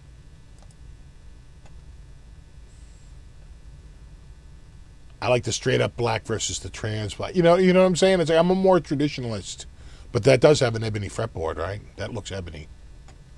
Ebony, right there. Compound radius. So it's definitely more modern appointments than the. Even though it's still under the modern collection, this is definitely a more traditional implementation of the spec, without a doubt. Yeah, no, you gotta go. You gotta go OG. It's OG, SG. Or no G. OG or no G. That's my motto. Mati. All right. Impossible for me to justify buying guitars. You don't have to justify anything, bro. Just do it. I would recommend you don't even think about it. My thoughts on Fluff. Love the dude. Probably one of my oldest friends on YouTube. He used to hook me up with the Ernie Ball dudes, who were freaking awesome. And just an all-around super nice guy. When was the first time I met him in person? Was probably 2014 NAMM show. I'm pretty sure the 2014 NAMM show.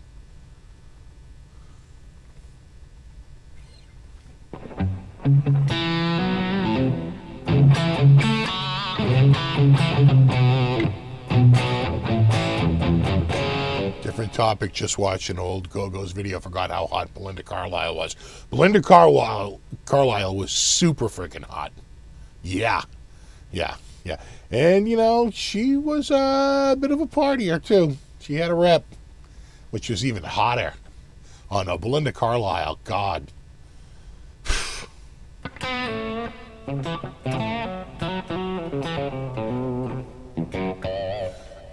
She was never a great singer, but who cares? I'm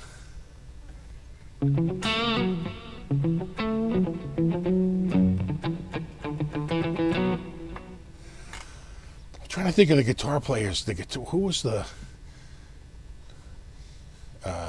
the guitar player? She had a cocaine addiction. Yeah, that's hot. Well, you got to like them a little crazy. Listen, in 1983, we all had cocaine addictions. Okay, That's pretty standard.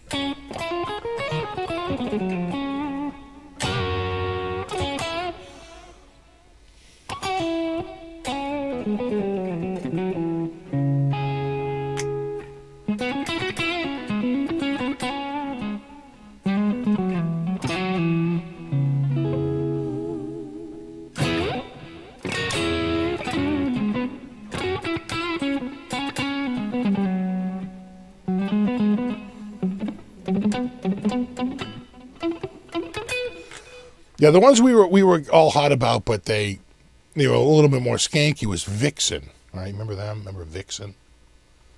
I remember that chick was on the cover of like Guitar Player magazine. And I was like, oh, that's interesting. Yeah, I'm not a fan of cocaine, but I do like the way it smells. Exactly. Yeah, I didn't do coke. No, I did it twice. I did it once for 2 years and once for 4 years, but that's it.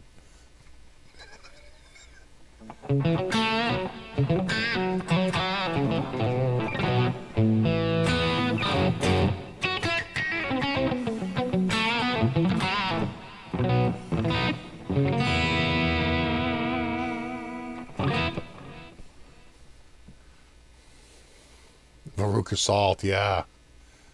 Yeah, remember them? Was there a big one? Oh, was it Cannonball? What was their big one?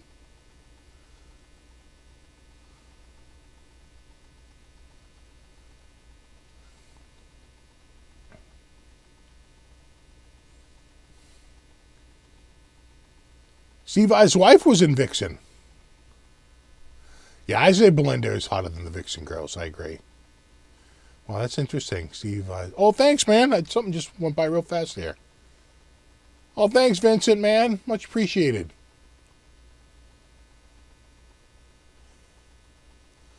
All right, these are going by a little fast. Oh, really? Dave Grohl dated Seether. Yeah, Seether. Cannonball.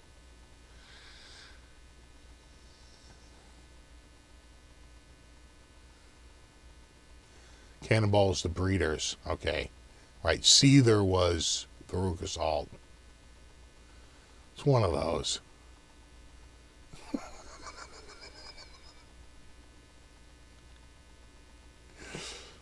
My cat still? He's still out. What do we got? Oh my God, 8:56. What a night. Did I cover everything I wanted to get to? Yeah, for the most part. One last thing, though, is I'm seeing here in my notes, Hughes and Kettner came out with a new pedal. They're 350, and it's based on the Black Spirit. It's based on, I don't know if you can see it, that amp right there. Actually, right there. That's the Black Spirit 200. And they made a pedal form. I don't think it has power, though. I think it's just the preamp section. Yeah, that's true. 70s and I thought friggin' what's her name? Although she's a lot older than I ever realized.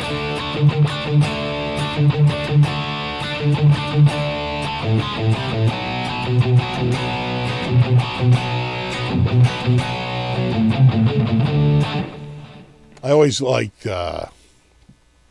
Debbie Harry. Though, you know, you find out when you're 9 that she's like 34. You're like, ah. Damn.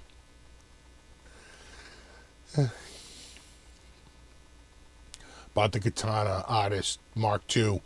Amazing. I have the Katana. I don't have the Artist. I have the Katana 100 Mark II, and I friggin' love it. Yeah, Blondie, Debbie Harry.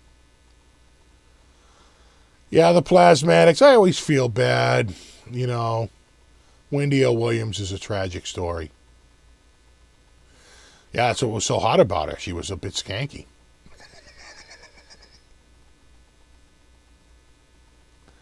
Yep.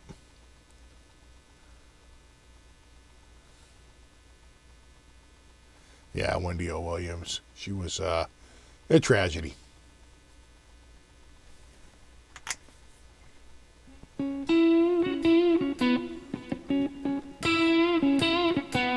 Oh, yeah, the Bangles.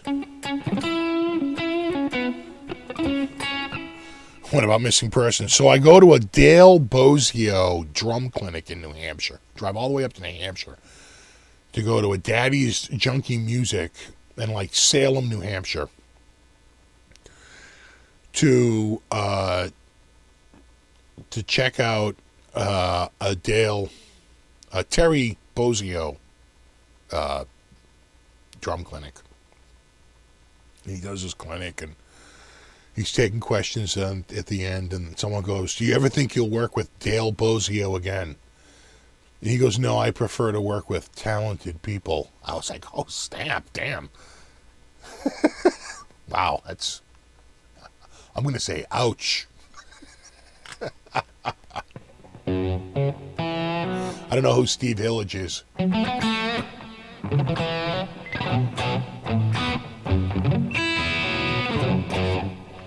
Yeah, Nita Strauss. She's probably the hottest chick out there right now for for guitar players. Because Orianthi is just way too thin. Oh my God. Friggin', eat a cheeseburger, please.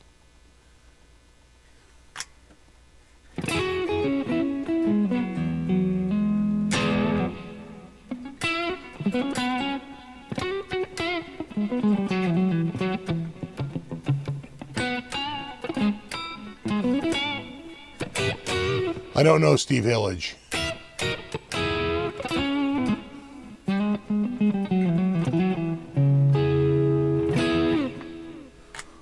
Yeah, 99 Luft balloons. Yeah, right? Nice knobs.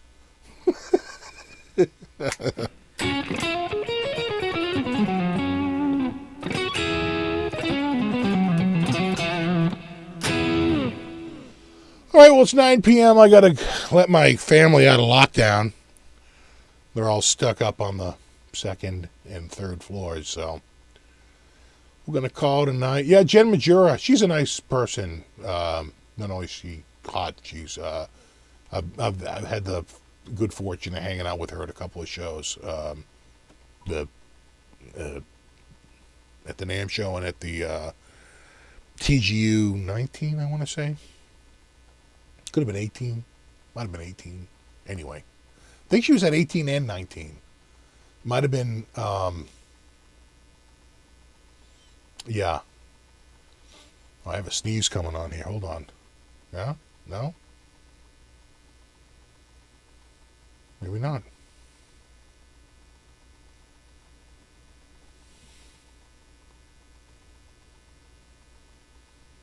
All right. We're going to call it a night. Super thanks to everyone who hung out. Super extra thanks to anyone who contributed. Much appreciated. Working on that SG. Got my top guy on it right now. And so the SG, maybe this week, maybe the following week. I don't know. We're working on it. It's a work in progress. We're working. It's a work.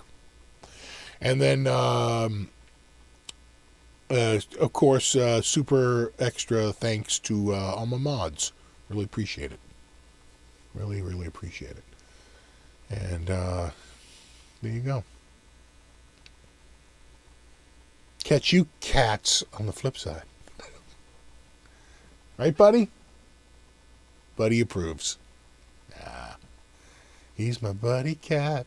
Please don't call him fat. All right. I'll see you guys in a week. I should be able to maybe get videos out this week. We'll see, God.